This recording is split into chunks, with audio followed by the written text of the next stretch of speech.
Welcome to the Yale Daily News. I'm Dan Stein. After months and months of campaigning, we finally reached that big day. We're at Election Day.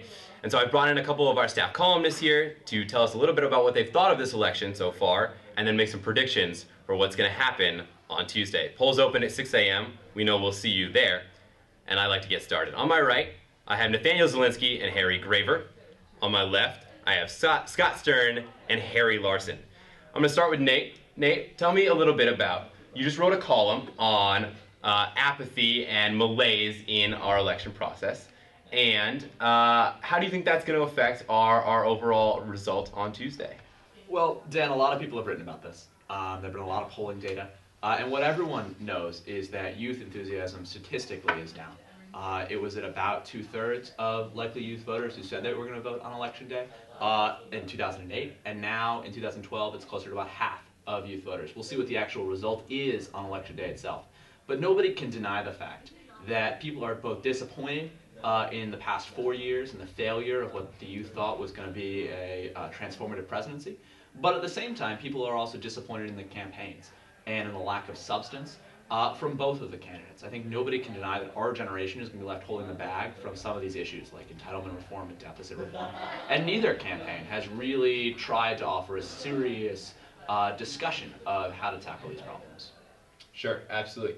Now, I want to turn it over to Harry here, who wrote in one of his recent columns about economic policy and why you should vote for Obama based on economics. Do you think that when voters go to the polls on Tuesday, they think they'll really think of President Obama as a strong economic leader? Well, I mean, the economy's not doing as well as we would like it to right now. Jobs are growing, but at a slow rate. Wages are stagnant. Household wealth is stagnant.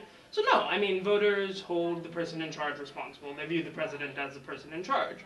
That being said, I think it's important to realize, why aren't people angrier at the president about the economy? And I think a lot of that owes to the fact that people don't view him as entirely responsible. And we've heard a lot about, is Bush truly responsible? And I think that's part of it. But I think the other element is people recognize that the president has had his hands tied by an obstructionist Republican Congress. Even before it became a Republican Congress, Republicans did their best to get in the way of any of the many sensible proposals made about how to get our economy growing faster. And so I think there's definitely an element of people realizing that the president has some good ideas on where to bring our economy, and that he just needs our support in order to realize them. Sure. Now, the two of you have both written a little bit about a trend of maybe growing conservatism at Yale, or just that it's very easy to say that you're an economic conservative. Now, how do you think that trend and maybe a growing sense of apathy among the typically liberal Democratic base at Yale will play into election results, and especially here in Connecticut with a contested Senate race and the re-election of our House representative? I mean, I agree with Nate. I think there's this huge sense of apathy among college students. Maybe the electorate is more conservative than we were 4 years ago because there were such high hopes for Obama. And maybe once economic realities set in and people realized he couldn't do it all overnight, they were disappointed, and I think that's understandable. I think he's done the best he could, but I understand there are a lot of people who don't feel that way. But I think the larger trend is apathy on college campuses. I think that's been growing for decades. If you look at even 2008 and compare it to, say, 1968, college students are nowhere near as engaged. There was SNCC and SDS and riots at the Chicago Democratic National Convention. And what do we have now? I know the Dems and the Republicans are going out canvassing, and I think that's great. But I think there's this sense that, and I don't know why it is, they're okay. Everything's okay. Back then, people were concerned about civil rights, about the Vietnam War. And now people think, well, everything's basically okay, so there's nothing to get too excited about. But I think when you look at the gay rights movement or environmental issues, there really are things to be concerned about. And I think if we do a better job telling people that, you'll see less apathy on college campuses. Sure. Nate, do you think there's a specific issue over the past 4 years that's the reason for the apathy? The reason for, I mean, you guys have both touched on this now. Yeah. Irving Kristol once called neoconservatives liberals mugged by reality. I think what you're seeing right now is the same thing happening with the youth cohort. We are young voters, many of them were Democratic, who are mugged by reality, who realized that you couldn't manage economic policies, you couldn't have broad economic plans like healthcare reform that would be effective, And they're starting to be fiscally conservative, and I think you both are right here that it's easier to be fiscally conservative on a college campus. They're starting to be fiscally conservative because they've become mugged by reality. All right. And speaking of being mugged, that's a rather uncivil thing. Harry has written a column about incivility in this election. What do you think the most either surprising or uncivil thing is that you've seen over the past couple months of television ads and radio ads and websites and things like that? Well, I think that the one thing I wrote about initially was that historically we're actually not that bad. And there's that great kind of quote between like Thomas Jefferson and John Adams where he calls him like someone of a hermaphroditic disposition or something like that. So our tone is definitely better, but there is something particularly bad where the incivility of the campaign, I think, is seen in intellectual demagoguery. I think that where there's been a lack of substance, which Nate talked about, or just a lack of results that Harry mentioned at the beginning of his, like, with an economic endorsement like that, who needs Republicans? But I mean, the fact is that I think what happens is when you see Paul Ryan pushing grandma off the cliff, which is kind of a joke, which then trickles and builds into Mitt Romney killed my wife. The fact is that the idea that people can disagree on means with the same intentions is being rapidly shattered. There's a consistent search. I think this the unique aspect of incivility here is that there's a consistent search for a boogeyman. Obstructionist Republican Congress, despite having a supermajority. The Supreme Court, Wall Street, the 1%. I think that's the incivility on a different, deeper level. And there's a divisiveness to that.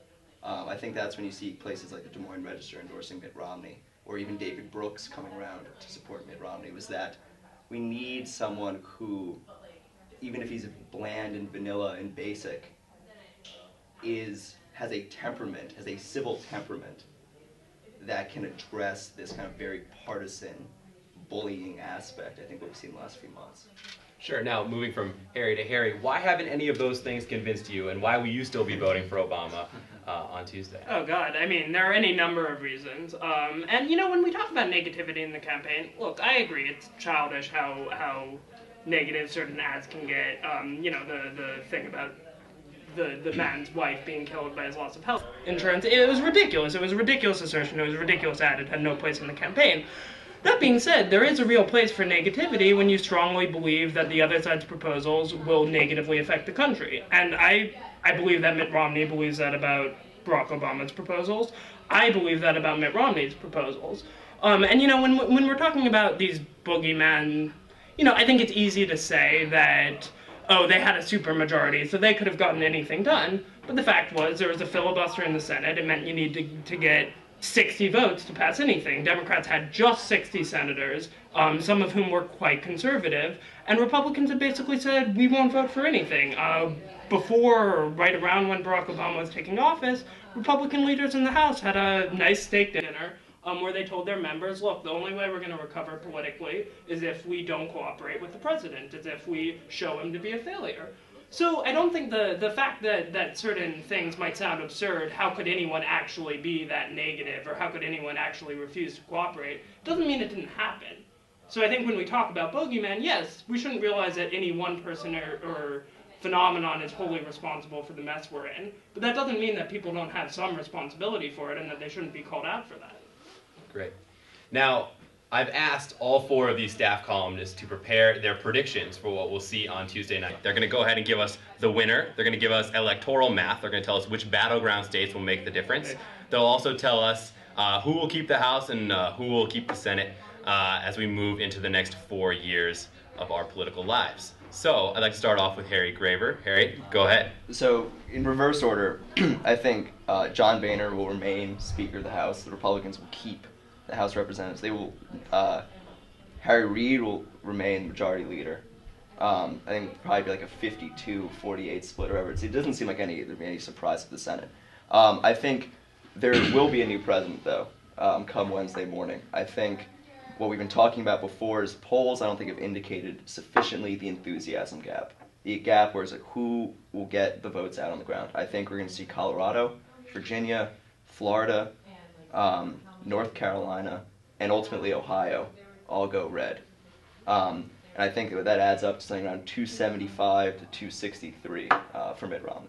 Great. Scott? Yeah, I don't think that's going to happen.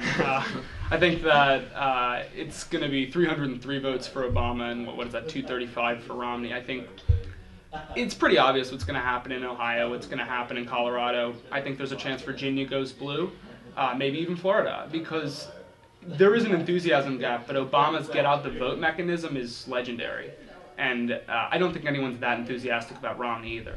When it comes to the House, I think the Democrats are not going to take it, but I think they're going to pick up some seats because people are seeing what Tea Partiers are actually all about.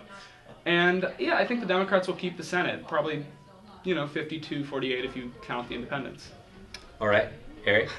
I mean, I think in a few days, probably all four of us will look pretty stupid, as will the people who are much, more informed about this stuff, Nate Silver, Karl Rove, whoever. Yeah, I think the president will be reelected. I think he'll be reelected primarily with the support of Ohio, probably at either Colorado or Virginia, as well as Nevada. I might have gone with Scott's numbers, but since he already chose that, I'll go 294 to 244. And I think Democrats will lose a seat or two in the Senate, pick up a couple seats in the House, but, not have the majority in that. All right. And finally? So obviously, I agree with Harry. I think prognostication is a really bad idea because somebody's going to look bad, and probably all of us. But that said, I think one of the things that's interesting is both sides think their candidate's going to win. And you actually just saw that here, and you see that nationally. I'm going to break from that trend. I think that Obama's actually going to win the election, but I think he's going to have a very small margin of the popular vote. And I think there's a very real Bradley effect that's going on here with the security mom cohort that you saw in 2004 that has now been told that this is an election about social issues. They don't really care. They think it's an election about economic issues. And those, security moms, we might as well call them now economic moms, don't want to respond to pollers and say, I'm going to vote for Mitt Romney because it's seen as the politically incorrect choice. So I actually think you're going to see a relatively substantial Bradley effect. I don't think it'll change some of these key states. I still think you're going to be at 281. For Obama, I would give him Virginia, I would give him Colorado, and I would give him Ohio. Sorry, you get to 281 without Virginia being for Obama. And then adding Virginia on top of it. Great. Well, on Tuesday evening, we'll see. Maybe one of the people in this room will be right. It certainly won't be me. From the Yale Daily News, I'm Dan Stein. Take care.